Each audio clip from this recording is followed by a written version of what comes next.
And we are live. I told Jamie before this episode we're dropping the intro, but this is Jamie Haas from Joey Redmond, and we are talking about the brand new Thompson Palm Springs that opened October 1st, 2024, which is just a few months ago. How you doing today, Jamie? Doing good. I'm actually excited to talk about this property. While I haven't stayed there, it has been talked about for a long time. So maybe before we even kick this thing off, you give us history, because I thought this thing was supposed to open a long time ago. Yeah, let's do that because this is a brand new hotel in Palm Springs. I think it really elevates the Hyatt footprint, especially in the city. There are some unique and like boutique kind of mid-century options if that's your thing in downtown proper.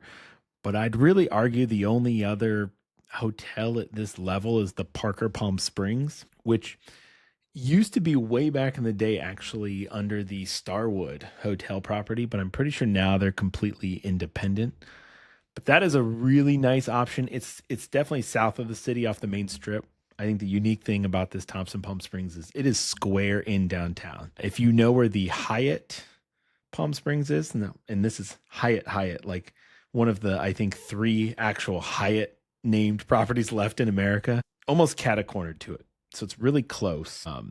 And I think it's really needed, like a nice, just trendy, but upscale, but not like super snooty. It's not boring, like glass, but it almost doesn't fit into the Thompson brand for me. I think every Thompson I think of, Dallas, Austin, Denver, New York, it's like very much like square, modern skyscraper. And this hotel is not that, which I think is super exciting. But history of the hotel, let's do that. The property initially was set to be a mixed-use residential project. I think it started in like 2005. So we're talking, this is a 20-year to hotel path. I don't know if you're familiar, but in 2008, there was something called the housing collapse, which really put this residential mixed-use project on hold. It was then acquired by someone else around 2015, so it's sat just unused for almost 7 years. The people who bought it, it seemed like were intending to build an Andaz hotel. I couldn't really figure out enough details to say in the podcast. Saw a lot of speculation on Flyer Talk and some other places on like what issues there were. It seems like there were a lot of permit problems and some things. But at some point, that also fell apart. The Andaz Palm Springs Instagram page still exists, if you need a little throwback. And it says that it was opening in late 2020, still on their Instagram page. So at some point, that all kind of went a bust. And the Hall Group from Dallas, Texas, took it over and launched it as a Thompson property, keeping it in the Hyatt family, but now it's a Thompson. Interestingly about the Hall Group, is they actually, you might know them, wine connoisseurs will know them from like Hall Winery, Hall Vineyards in Napa. And I could only find one other hotel they even own, which is the Hall Arts Hotel, which is actually under the Hilton umbrella. It's a curio collection, so it's an independent, but Hilton property in Dallas, Texas. So this seems like it's their second hotel. Now, I was going to say, I wonder though, talking about how it was built, doesn't really feel like a typical Thompson. Is that the thing? Does it have an Andaz vibe to it? Like, is it that feeling? Exactly. And I think I have something way further in my notes I'll even pull up. So one of the weirdest things about this hotel is you get in the elevator, it's a lobby. There's no floor. There's no, sorry, losing my brain over here. There's no rooms on the ground floor. So it's all like retail and commercial space. And then there's a lobby that's, probably less than 2,000 square feet. It's pretty almost like European style, like lobby vibe going on. Most of the rooms on the hotel are on the second floor, at least what's open now. And then you go up the second floor into the restaurant, which is like the main restaurant of the property. And then you have to walk through the restaurant. And then the second floor almost acts as the main floor of the hotel. So the second floor has the pool, has all these fire pits, loungers, and then the rooms are actually kind of like bungalows on this floor. So it's like an indoor, outdoor space. And if I've seen some of the pictures, so I can kind of picture it, but that's interesting. So what I did do, if you go on our YouTube, we just launched the room reviews. The Thompson Palm Springs is on there. I actually started the review way outside of the room. So you can kind of see the kind of walkway and the progress through. Think of it as like there's on the main floor the second floor of the building, there's all these like bungalows with maybe 3 or 4 hotel rooms on them in like different sections, right? And so you can kind of walk all the way through. And like I said, they've got fire pits, there's like lawn games, there's hammocks. On one side, there's a bocce ball court, you've got the pool. So everything's kind of on this main floor, but you're elevated above the city a little bit. So it's really cool. You're in the heart of downtown, but it has this very unique feel. And the way the hotel's laid out, the pool and everything is on the backdrop of the huge mountains that I'm sure you've seen on Palm Springs that you can do the aerial tramway and stuff on. It's very unique. And I think in a world where every single new luxury hotel is a glass box with standard rooms that, with dark woods, and light color tones, it's refreshing. It's very different for sure. Right. So talking about the rooms, right? What kind of room did you have? What'd you think of it? Decor, things like that. Would give us a little bit about that. Sure. We actually were upgraded to a 1 king bed with a balcony, which was pretty sweet. It's a 420 square footish is what they spec it out as on the hotel website. Pretty decent size. Yeah, it's not bad. I think their smallest room they have at 380, which is still pretty decent. All the balcony rooms are over 400. And then I think if you get into before you get into the suites, there's like some accessible rooms that get up to like 500 plus. And then you start rolling into some of the smaller suites from there. So I've never been to Palm Springs. So balcony, sitting on the balcony, what do you see from there? Like what kind of views you getting? So we had a view. If you go into the room tour, you'll see like on our balcony view, you're actually looking out on, I want to say it's Jacinto Boulevard or San Jacinto Boulevard. And then you can kind of see the mountain. And there's like a big art installation fountain in front of our room view. If you're on the other side from where we are, you're on like the main drag of the city. So how it works is it's like a 3 or 4 lane highway, but it's one direction. So there's like a one direction on one side of the hotel, the other direction on the other side of the hotel. It's not the most exciting thing. I will say, just as a thought process, like I've been in Palm Springs like when Pride was going on. And if you're like a big Pride parade person, I think this would be a fantastic hotel because it rolls right down that main drag. So like you could even just be in your balcony or up at the pool level, kind of overlooking everything. If there are other parades and, like some car shows that take over that city, or maybe like a Palm Springs marathon, which I don't think there is one offhand, but like anything going on in like that center of downtown that's using those roads, I think that's a real cool place. It's probably too hot to be using your balcony or even being at this hotel in the summer unless you think about being outside in Vegas in the summer, right? It's insufferable. But I think anytime between I went backwards, like October and May, right? That like off winter cycle, I'd probably be nice just to hang out and drink. And, most people are aged up in Palm Springs. It's probably average age is somewhere 60 plus. So I think even if you're just planning to drink some wine out on the balcony at night, like it's not like everyone's driving motorcycles outside on the road, rowdy. It's mostly, Cadillac Sevilles and things cruising around. Nice. All right. You want to give us that was enlightening for me because I was trying to kind of picture what the vibe is there. So that really helps. Room itself. I know we got 420 square feet. What'd you think about the room? It's a brand new hotel. What kind of features, amenities, things like that did we have? Sure. So I think it's a really good, Palm Springs is very synonymous. Palm Springs is very much tied to mid-century. Like those two things go together a lot. There's a lot of mid-century homes there. There's a lot of famous architects that have built mid-century homes there. So I think the hotel did a really, really good job of respecting like the Palm Springs vibe of mid-century modern, but not being so mid-century modern that it's like inconvenient or weird. Like it's done in a very modern but non-compromising of mid-century style way. You've got a leather headboard. You've got really light woods, some really cute rugs that we had in our room, and then in the room pictures, there's some different rugs that I liked. Outside of that, you've got tile floors. Bathrooms for a modern new hotel, I would say, are huge by bathroom standards. Huge walk-in shower that you could probably fit 2 to 4 people in. Great water pressure. a big toilet space. Everything else is large. My big complaint when you look at the room tour video, I wish somebody would like put like a glass door, some kind of partition over the toilet. Like the toilet's in a little corner by itself, but it's open. So it's like, could you guys just put like a slider? It's not the end of the world. It's nitpicking. Is there a door to the bathroom then? There is a door to the bathroom. Okay. itself. All right. So that So helps. at least you But got that. Okay. You know, you, for example, too, are probably at times sharing a room with like your kid or Yeah. That's what I was plus thinking about, kid. right? Yeah. Yeah. It's just, just give me a little privacy would be nice. It helps two people using the bathroom at the same time. If someone needs to brush their teeth, I don't want to look at someone farting, whatever. Yep. Nope. I hear you.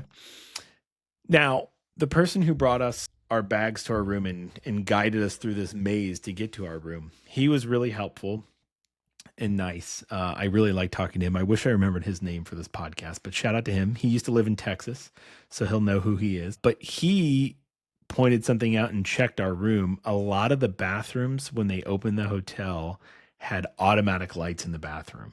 And he said it's a disaster because like every light would come on and the bathroom is like next to the bed.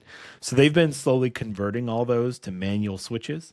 We had a manual switch room, so I had no complaints, but I could see how it would be a nightmare because it's like where the bed to the bathroom door is, you're just lighting up your bed. Yeah, I have a love-hate relationship with those. One, I hate that, right? You're laying in bed, it pops on. Mm-hmm. Then on the flip side, if you're sitting in there for a while, the light goes off. You're like, hey, what's going on?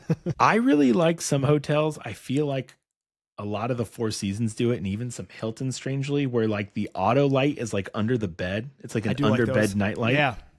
It's like a nice blend of like, okay, I'm not going to murder myself on a corner, but it's not like waking everybody up. Yeah, those are great. Yeah, each bedpost has USB-A and USB-C on both corners of the bed, like built into the, like headboard area, which I really like. That's nice. Yeah, there was a vintage little music player if you were into it, a 55-inch flat screen TV on the wall across from the bed. I use the Hyatt Chromecast feature, which I think is one of my favorite Hyatt features. It always works really well. Rooms had an espresso machine with some decaf and regular Nespressos. Nothing too exciting there. The room safe and the luggage area are right when you open the door. Like you open the door and it's like almost like I forget what you call those, like up north, where you have like your boot closet thing, wet room or whatever they call it. Like it almost looks a little mud room or something. Yeah, it's almost like a mudroom coat closet where like it's like you open the door and it's like the suitcase layout, the safe, and all the drawers, which I wasn't a huge fan of, but it didn't really bother me too much. But yeah, all in all, some great lighting, and it feels very private. Technically there was a room above ours, so like our room is there, and then you have stairs to the top floor. So I do think one note I would have is someone who has two grandparents that are very handy capable. I mean, they're not quite handicapped, but they're certainly not like, I would definitely put a note into the hotel or have your agent, which hopefully could be some beautiful faces that you're looking at right here. But whoever, if you're booking on your own, however you're doing it, if you have some older people or some, I don't know, like 70 plus or people with walking problems or like a baby, you don't want to deal with lugging a stroller up, I would put a note to them and see if you can stay on the second floor, that main floor, because with it being separate bungalow buildings all about, it's just 20 stairs to the third floor. So there's no elevator to the third floor? I don't think so, because it's if you think about it, the bungalows there's probably 20 of them, right? So it's like two rooms that are split, and then it's two rooms on top, almost like a quadplex. So they're not tied to the building. They're just a free flowing third story. Yep, that makes sense.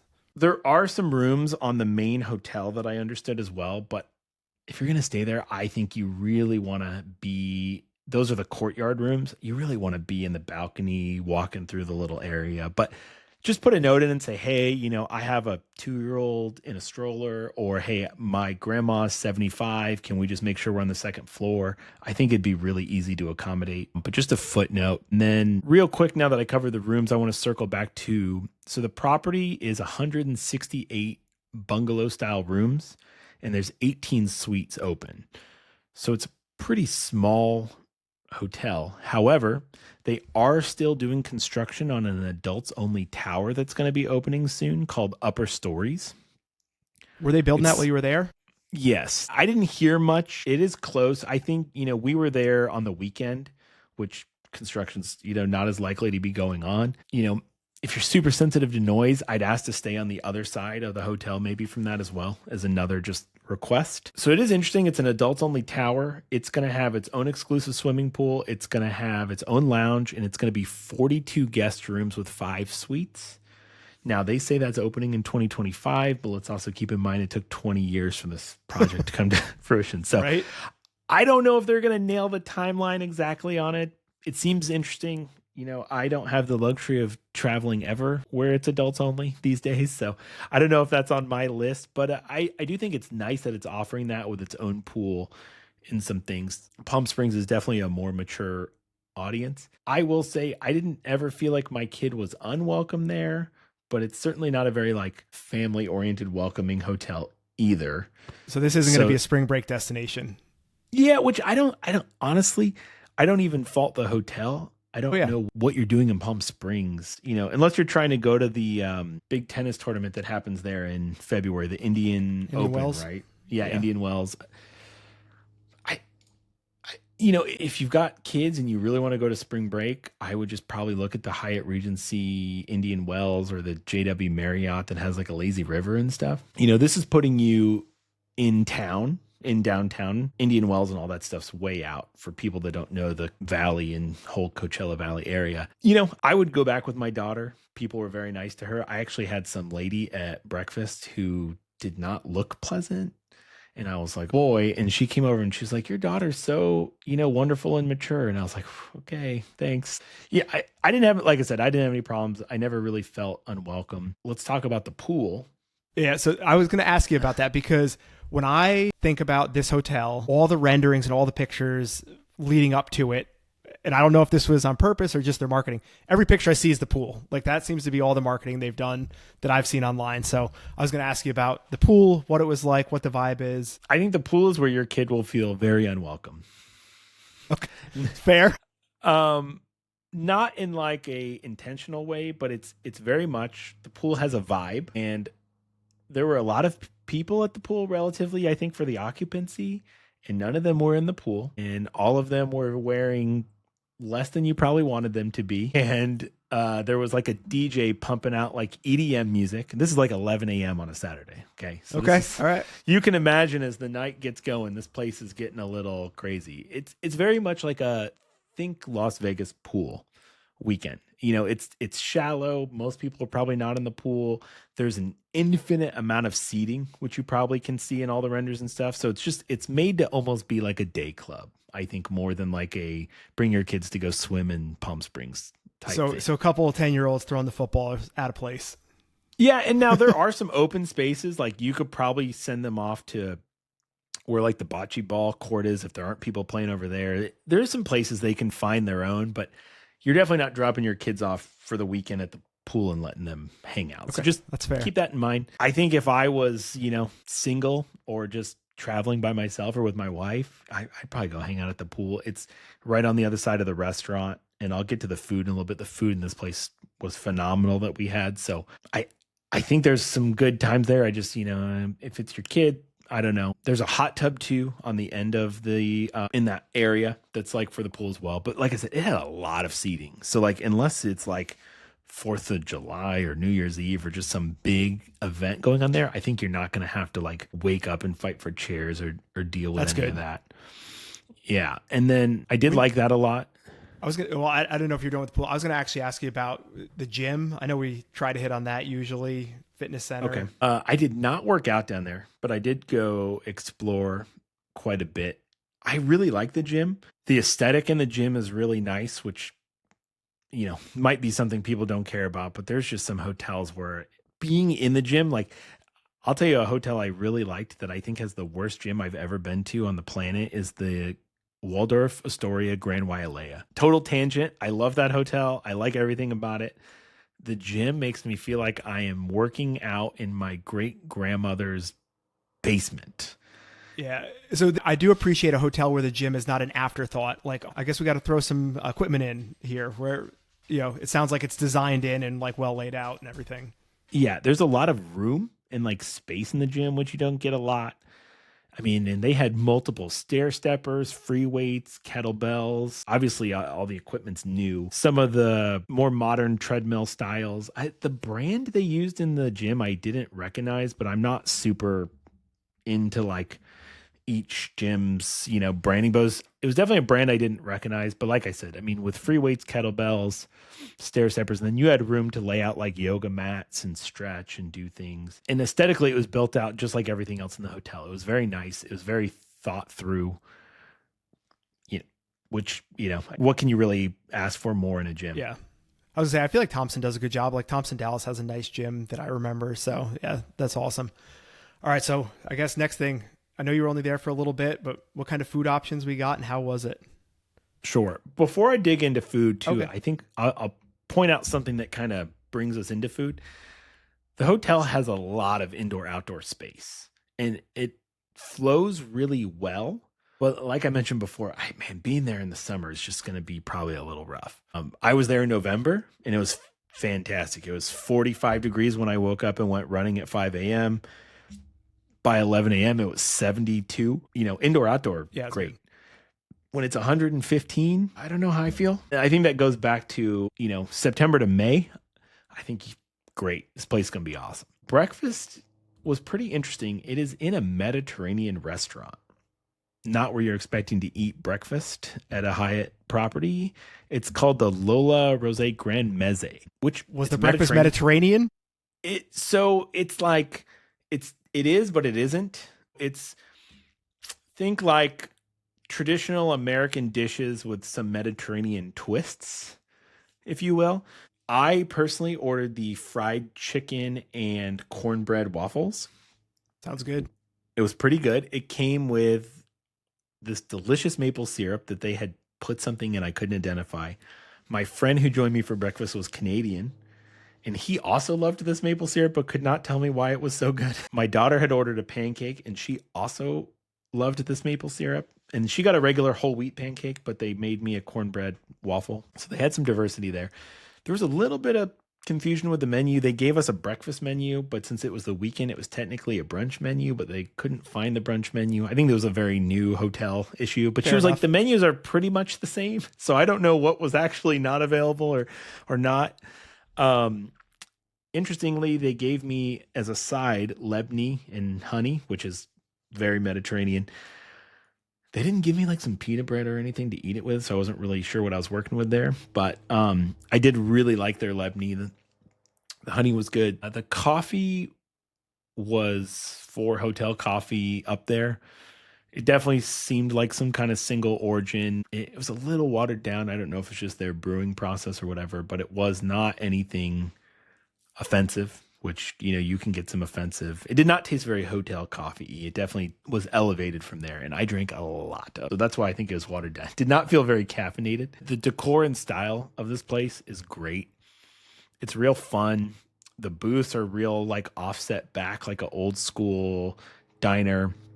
We sat in the middle of the restaurant and then we actually walked in at 7 a.m. when they opened and it was still pretty cold outside, but we were still there at almost 10 o'clock because I was catching up with an old buddy. My daughter was watching her iPad. We were just kind of hanging out and they opened all the doors on one side, all the glass walls to the pool. So it kind of, once again, it turned it into like a open space. The DJ started playing at 10, which is about when we kicked off. But, there's a little bit of a music vibe if you want going. It seems like they're real big into like music and DJing because when we did check in, I don't think I touched on this, but we came up the elevator because you have to enter into the restaurant. And I think I want to say we checked in at 9 p.m. and it was like full crank DJ, like house music party. And everyone's it's like a lounge. People are sitting and drinking, but they had a full DJ set up and tower and there was someone playing. My daughter got in and started grooving. Was it Saturday night? Friday night. Okay. It's probably a little calmer during the week. Like I said, I only did the weekend there, but it was a good time. I think I enjoyed it. I think some of the Mediterranean spin on some of the breakfast was new and interesting. They didn't really give me any guidance or issues on what could be ordered or not, any Prive rates that get booked for you comes with breakfast. It just seemed like it's kind of almost like a smaller menu. It was like 10 entrees, 4 sides, and then, coffee and some things. Alcohol's obviously never included with those. But other than that, I didn't really get any guidance of like, oh, you need to order this or that. Okay. That's good. So, yeah. And just to touch on, right. So Hyatt Prive, one cool thing about Thompson, no stay minimum. So even on a 1-night stay, you're going to get breakfast for 2 daily, $100 property credit, welcome amenity of some sort, which I'm not sure what they do with this property, but I'm sure being a Thompson, it's probably something fairly cool and unique. Upgrade based on availability, early check-in, late checkout based on availability. So just something to think about. If you're booking it, you don't have to stay, any minimum. Thompson lets you do 1 night if you want to, which is really cool. That is super cool, especially where like a lot of the Thompsons are located. There's a lot of, I think, opportunities or times where you can just be popping into a town or transitioning from place to place. So that is nice. Real quick, I'll touch. So they have a lot of retail space and things going on there. But so interestingly, we talked about it still feeling very Andaz-y. If you're an Andaz expert, or if you stayed in some other Andazes, I think the Andaz Scottsdale is probably the closest property that mirrors this property in my mind. They have all the bungalows too, right? Yes, they do. And like when we went up the elevator, my wife was like, oh, this really seems like the Andaz Scottsdale. Hilariously, in doing some research for this episode, I discovered that the general manager is a guy named Jeffrey Miller, who I did not get to meet while I stayed there. However, looking at his LinkedIn, he actually has come from the Andaz Scottsdale to the Thompson Palm Springs. That's funny. So, it's like coincidental in a way. And I think not. Like you've got the same management in there. And I think the Andaz Scottsdale has always been a place too that I think's been a real, not like a stickler trying to penny pinch you with breakfast and some things. So I think that is a really good connection and a good GM to have there. So I think as long as he's there, I think it's probably going to be an even better property to consider. Now, I figured I saw you were frozen, so I was just giving you a second to come back. Okay. Talking on the retail side of the property, I don't know what's open, what the opening dates were. I was just kind of stayed there on my own, flying under the radar. I didn't really talk to anybody about anything. But the Hall Napa Valley tasting room is a huge section of the retail. Now, it's disconnected from the hotel, or at least I didn't see a way you could go from one to the other, but it's in a corner of the property, which, if you remember throwback, it's the, Hall Wines is who built this property. So obviously it is their tasting room. They also carry Walt wines and Baca wines, or BACA. I'm not sure how you say that. It didn't look open to me, but then poking around on social media, it seemed like people were implying that it was open. So it may or may not be opening or opening soon. If you go on the website, they did have reservations open. It was like pretty immediate. And then if you're a member, it seems like they were offering some discounts on purchasing bottles and some things. So it seems like it is like a full, like you can taste wine and then purchase it, take it home type situation. Hopefully they're set up to ship it home to you. I think that'd be really nice. I'm sure they probably have that set up or will have that set up. There's another place that's certainly not open yet called Bar Isi, or Isa, ISSI. I'm going to go with Isi. It's being put up by another Los Angeles restaurant group. Early 2025 is what's opening there. I looked at the restaurant group. They have some other pretty cool spots in the city. Now that's like a ground floor retail space. So I know if you like listen to this podcast without context, you're like, oh my God, there's a tower not built. There's a winery, tasting room not open. There's a restaurant not open. You don't really feel that vibe when you're in the bungalows and the property. Because like I said, it's a lobby and you go up an elevator and then that's kind of the hotel. Everything in the hotel feels very functional. Now there's one side of the hotel where you'll see the towers that aren't built yet. But also it's obvious because they don't have windows and glass and some things. But there's no part of the property that feels incomplete or undone when you're like in your room. So don't think like, oh, let me wait till next year and go there. I didn't feel that at all. That kind of probably puts a button on most of the property. A few things I want to touch on. Just if you're looking on a map, I think it's really deceiving how close this airport is to PSP Airport. It's like a 2-mile drive. I think we got there in 8 minutes flying into Palm Springs. So I was going to ask how to get there. Yeah. So there's Uber, I didn't even look. It's probably less than $20 or a taxi. It is literally a 2-mile drive. It's like 2 turns from the airport. Now, Palm Springs Airport is not LAX. Okay. It's like outdoor. It's got a couple gates. I think there's some flights to JFK now and Dallas direct, but you're not getting too many wild places. The hotel's right on Palm Canyon Drive, which is like the famous road I was talking about. You take one turn, you're at the airport, which I almost ran to the airport in the morning to plane spot, but I ended up not. I had a race car buddy of mine with me that I had breakfast with, so I carried on and did some other things. But if I was by myself, I probably would have ran to the airport and plane spotted. However, I want to point out I did not hear a single airplane or airplane noise being that close to the airport, so I wouldn't let that bother you. And the insulation in the rooms was really good. Like, I didn't even notice the cars driving by on our road. So, you might get like a loud guy on a Harley come by, which is, you're obviously just going to hear, but I wouldn't be that concerned about noise in those. It's a typical city hotel, and I felt like it was quieter than a typical city hotel. So they did a good job. One downside about every hotel these days, it seems like, is they have a $49 resort fee. What do you get with it? It's not really a resort, I would argue. However, at least there's some good value in this resort fee that's like, you get free Wi-Fi, just grinds my gears. I will say they do give you some good features with the resort fee. So firstly, it's 1 car per room parked in valet. Now, you could just pretend that parking is $49, and that's a pretty reasonable parking fee these days, especially in California. On the same trip, we went to the Waldorf Astoria, Dana Point, Monarch Beach, Waldorf Astoria. Parking was $70. $70. So just keep in mind, including that. I was going to say, if you're getting that free, I say free, but if that's included in the resort fee, that's kind of a wash in my mind. Yeah, I would just think of the resort fee as a parking fee with some extra benefits, and I think you'll feel a lot better, right? The other features are you get house car access, which I didn't see the house car while I was there, so I'm not actually sure what it is, which I would really like to know for general, just me as a car person. I bet it's so I will just a side note, the Thompson in Dallas. So if it's anything like that, they had what's the electric Porsche? Taycan. Yeah, right. So that was to me, that's a cool house car. So if they have anything even comparable, it's probably something fun. It looks like poking around on the internet. So don't quote me because I just literally searched this, but I found buried in a post. It looks like it's a Rivian, the SUV, the R1S perhaps. Yeah. Cause it's got the logo on it. So it's not a bad house car shout. If you can use that, I think it's limited to, I don't know. I forget. I had it written down somewhere. I don't see it now. 2 or 3 miles from the property, like every other house car. So you might be able to sneak a ride to the airport. Who knows? Don't quote me on that by any means, please. There's some free bicycles. And then it seems like they did some partnerships, which you can get 15% off at the BMW Performance Driving School at Thermal, which is, I want to say, over 30 minutes away. But I also know those BMW driving experiences tend to be pretty expensive. So yeah, I was gonna say that could be pretty valuable if you're already planning to do it.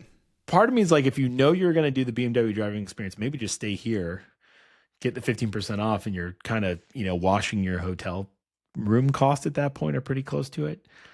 There's a Brandini toffee and ice cream shop. You also get 15% off. I didn't test that one, so I'm not really sure if you just show your hotel key card or I don't know. 15% off there. It's some ice cream store, which is nearby. I didn't go. And you get water bottles and those I don't know it's like those metal refillable water bottles for your room that come in the fridge. I like those. I do like those. So that is nice. I kept mine and refilled them for my trip. Can't complain. So that's your resort fee. I will say there's more practical stuff than most resort fees, which I still don't love resort fees. But I mean, if you're getting parking, it's hard to be that upset, I would say. Nearby, if there's a lot of hiking and some things. There's one hike that I would not go on, but if you're just a hiker to the max, there's this thing called Cactus to Clouds, which the entrance is a little less than 1/4 mile from the hotel, but it is a 20-mile, 10,000-foot elevation hike, and it is rated as hard with rock scrambling on all trails. So certainly don't go do this, but maybe you can go do the first 1/4 mile, 1/2 mile and check it out. But you go up that mountain that you see on a trail. So if you're just, wanting to drive your Subaru to the Thompson Palm Springs and go hike, it's not a bad shout. And then I think wrapping up this property do you have anything else before I dig into some of the stuff close by? I'm just going to mention this. So, because I wasn't super familiar, I did just a little random price looking for the hotel, just random dates like between January and April, which sounds like it's probably prime time. Probably like mid 400s to about 700 a night seems to be the going rate, just to give you a feel for pricing there. And I'm going to just pull a random midsummer. Let's go like a July and just see what, if you get a significant discount in the summer when it's hot out. What we got here. It seems to stay pretty consistent. It's still in the 400s during the summer. So looks like, I mean, unless you're going some super peak time, it's probably in the 400 to 700-ish range per night. Okay. Which I'd argue is probably pretty competitive. The hotel that I mentioned, I feel like it's most similar to is the Parker. And when I looked around that same range, I just double checked now, but I had looked before. They're pretty comparable. The Parker seems to have a floor at around $700. Unless it's real off time, and times like Martin Luther King weekend, the Parker seems to go into 800 plus territory. So it does seem in line with that property, or they're probably at least benchmarking their prices against that property, which I do think that is the only comparable property in downtown. So that makes sense. I wanted to give a few tips locally. I've spent a lot of time in Palm Springs back when I used to live in LA a lot. I mentioned I hung out with a friend that's also a local. So we kind of mapped out some things that you might want to do when you're in town, which being in a downtown hotel, I think getting some recommendations outside of the hotel is always nice. Coffee wise, if you don't mind leaving property, it's a bit far to walk, but it's probably the only like third wave coffee, which, you know, is essentially like specialty coffee, like the new style of coffee where, you know, where the beans are from, country origin, you know, the flavor sense that they're brewed in. It's called Cartel Roasting Company. Phenomenal coffee. Yeah, you can walk in there, purchase anything. It is going to be a drive from the hotel or a very aggressive walk. It's like over 1.5 miles, under 3 miles. So maybe a house car trip? Yeah, there you go. That could be your house car. You know, get your money's worth with those Rivian rides. There is a place that's closer that I do like. It's called Coffee, Koffi. Coffee is not what I would call out of this world. However, they are very well known for their iced lattes. So if you're an iced latte girly or iced latte man, you know, definitely pop in there for an iced latte. If you need a quick bite, there's a place that is walkable. Under a 1/4 mile for sure. It's called the Sandwich Spot. It is life-changing sandwiches. Really? They're so good. Yeah, What'd I you have get been there? there anything. I've probably had 4 or 5 different sandwiches. They've all knocked my socks off. So I just, you know, if you're a sandwich guy, that's where you need to be going for lunch or dinner. And it's for California pricing, you know, it's cheap, on the cheaper side. If for whatever reason, let's say you're doing a really long stay and you're just tired of eating, you know, Mediterranean waffles and fried chicken or, you know, whatever, you just need a little bit of a change up scenery. I got 2 breakfast spots for you. Kings Highway, which is actually in another hotel, which is the Ace Hotel. It's very much like all-American diner style. It's kind of a hotel even to walk around and look at. It's like, imagine like the 2-star version of the Thompson Palm Springs. You know, it is like it's actually an old Howard Johnson, if I remember. Okay. That somebody bought, but they converted it into like these bungalows. Each room has a fire pit, and they built these big like concrete kind of walls to wall them off. And it's like cool. Yeah, it's got its place, right? Some canvas bedding, but even if you walk around, it has like a big pool area. You could always go check that out while you eat there. The other breakfast spot I got for you is Elmer's Palm Springs. It is super, super busy. So if you can get there on the earlier side or like late side of breakfast, I'd recommend that. My friend recommended Enzo's. It's like an old school Italian place. He said it's delicious. I think I had been there like a long time ago, but not long enough to make any bold statements on its dining options. And then I got one last high-end food option for you called Workshop Kitchen. Definitely on the pricey side, but it's the food's really good. The decor and stuff in there is beautiful. And if you are there with good weather, there's a lot of outdoor seating, and I would take the outdoor seating option there. So I guess this is semi-related, right? You said you comboed with another hotel. Would this be a good one, you know, to say, you know, I'm going to California, I'm going to do a couple nights Palm Springs. Any other hotel you'd be like, all right, let's do, you know, make a 4 or 5 night trip out of it and combo it somewhere else. Like a Southern California trip, let's say. I mean, Palm Springs is an interesting one. I think you're not, I think it depends on what you want to do in LA. I wouldn't hate one hotel that is like super on my radar that I have not stayed at, that everyone who stays at it says it is incredible, is the Oceana Santa Monica. Okay, It's yeah, actually, it looks cool. yeah, it's an LXR hotel. It's around the same price point, a little more, maybe like 700 to 900 a night. I think even doing those two, like where you could do, you're on the beach, you're in Santa Monica, you're in the thick of everything, and this is kind of like a slower paced downtown. There's a lot of golf courses close. You know, you're not like way out on one of the golf resorts springs, but it's definitely an option. Yeah, that'd be a cool combo. I think the Waldorf Astoria Monarch Beach is a little too much of the same for me. We did it just as we kind of did it between, we stayed at my in-laws in the middle who live in LA. And so we were just, you know, farting around, checking some things out. Another thing to consider is if you're doing a creative road trip, like almost you could look at doing like, man, I don't even know. You could play around with doing like LA, Palm Springs, and then working your way up to go through Joshua Tree National Forest, which is kind of a fun drive. And then that puts you on 40, which could take you either to the Grand Canyon or Phoenix, or you could head north up to Vegas through Laughlin, which if you haven't been to Laughlin, Nevada, man, that's I wouldn't stay there, but that's the one on the river, right? Yeah, that's actually on my list to check out when it's warm out. I've done Laughlin now 4 or 5 times. It's fun. You know, if you don't mind gambling with people who are at least 80 years old. For that. The food is real rough, but you know, there's an In-N-Out and an IHOP, I think, in town that you can at least dine out at. It just looks cool in the summer, like with the river and like the shuttles going up and down between the places, and you can rent jet skis and stuff. That's actually kind of a cool idea. Yeah, and there's a lot of rafting. So that's what I'm saying. If you had a little creative trip, pop in for a night or two. Palm Springs is a tough one for me as like coming out of town or as like a destination. I feel like you need a reason to be in Palm Springs, but you know, maybe you don't. That's fair. It is just kind of hard because Palm Springs being on the 10 instead of the 40, it doesn't really go many places east. Like the next real major city you're going to run into off the top of my head is Tucson, but that's a hike. And I'm totally making this up. So people are going to drill me in the comments, which I'll be upset about because I pride myself as someone who really knows his geography. Let me double check my bold statement. I guess you will roll through Phoenix on the 10. Yeah. And then Tucson. So I was half right. You will hit Phoenix. So, you know, that's another thing too. You could fly into LAX in like one way or rental car to Phoenix, stay at the Andaz Scottsdale right after you stay at the Thompson.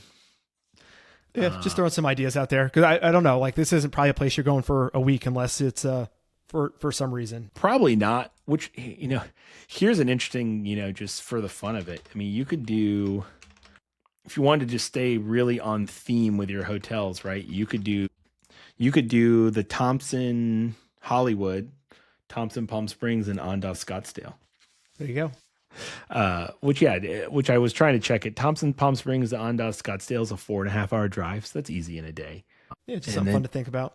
Yeah, I do think, you know, if you had if you started talking week plus 2 week road trip through Southern California where you tackled like San Diego and honestly like do the unique thing where you drive up 78 and check out the Salton Sea, which if you don't know about the Salton Sea, hop on YouTube and look up some Salton Sea documentaries. It is an interesting place. It's disgusting. It smells like fish to this day, dead fish. So it's, you know, you don't plan on hanging out there a long time. But I want to say in the 60s and 70s, it was like a booming resort town. It's a humongous man-made lake. And then they did something happened where like an insane amount of sulfur got in the water and all the fish died. And then it smelled like sulfur and dead fish, and like people abandon it. Like the city that exists there is abandoned, everything. And it's only 90 minutes from Palm Springs. So it is really cool. And it's a saltwater lake. It's called the sea, but it's just a lake that was saltwater just in the middle of the California desert. So it is definitely like a unique, different thing to check out in a trip there. And Joshua Tree National Park, I think, has become really trendy due to like all the hip, I feel like Airbnbs and things people have started building out there. But it's a real underrated park. There's a lot of hiking. It's a lot of fun during the cooler times of the year. There's also things like, you know, obviously Coachella and all those coach and things are going to bring people out there as well, which you're a little far in Palm Springs, but honestly, it's so hard to get rooms there. Coachella a year early at the Thompson and just plan on the miserable drive-in if you're not willing to camp out there on the streets. So I'm giggling to myself, and I'm pretty sure this is what they were talking about. So this is just to kind of date us, probably both of us. My daughter was talking about going to Coachella with a couple girls and like a couple moms. And she's like, yeah, then we saw the headliners and it was, so-and-so and so-and-so and some guy named Green Day. Like some guy named Green Day, huh? I just thought that was pretty funny. I guess your daughter does not want to wake up when September ends, huh? Right? I'm like, and that's like their new stuff. I couldn't even imagine. Yep. I was like, all right. But that would hurt. Yeah. Oh man. Well, I think we wrap that up, man. It's like I said, it's a new property. It's exciting. I think the downtown Palm Springs needed some new hotel life. So if you're in the area, I would pick here pretty much over anywhere. Yeah. And I would say this seems like a great deal with Prive. You come in for however long you're going for, if it's a weekend, I mean, it's a great deal to get the extra breakfast and the property credit, things like that. I didn't really look at sweet spots for upgrades, but being new, hopefully we can confirm an upgrade for you. So if you want us to take a look at something, feel free to reach out. We can see what we can do for you. Yeah. Let me dig in on something interesting now that you pointed out suite upgrade. They did have one room that I actually piqued my interest a little bit. So this is like 7th hour bonus time, but there is a Thompson suite that is a 2-bedroom suite that is, it seems like it's on the top floor of the hotel. So you have a huge wraparound balcony that overlooks the pool, which I already like. It says it's perfect for couples or a family of 4, which, okay. 2-bedroom suite for, I guess, a couple couples. I was like, oh, man, yeah. 2 people in a 2-bedroom suite. That seems excessive. Yeah. And then, so it comes with a butler's pantry. It's got a 65-inch TV, a full wet bar. So it seems like it's very designed more like to entertain when you're, out in that area. It is 1,750 square feet. So it's pretty decent size. Yeah, it's a honker of a spot. Something to think about, especially like I said, there's always like DJ music and club stuff going right at the pool. So like if you're looking to have a rowdy weekend with some, 3 or 4 friends, or like it said, couples, family of 4, seems like an interesting spot. There is another suite that I'm guessing is either right below it or to the side called the Hardy Suite, which is pretty much about some of the same specs. It has a real big like living room area and like kitchen table. That's 1,420 feet. It listed as a pool view. And the Thompson Suite also is a pool view, although they call the Thompson Suite a mountain view. So I'm guessing they're either cat-a-corner to each other or one above the other. But their high-end suite game looks pretty enticing if you've got some of the budget for sure. Yeah, and I'll be curious too when the upper stories come out. I've heard really good things about the upper stories at the Thompson, New York. So hopefully this will be a similar experience. We'll have to send you. Yeah, I'll take one for the team. I'll go out there and check it out. Awesome. All right, guys. I appreciate it. All right, see you guys next week. Bye. Bye.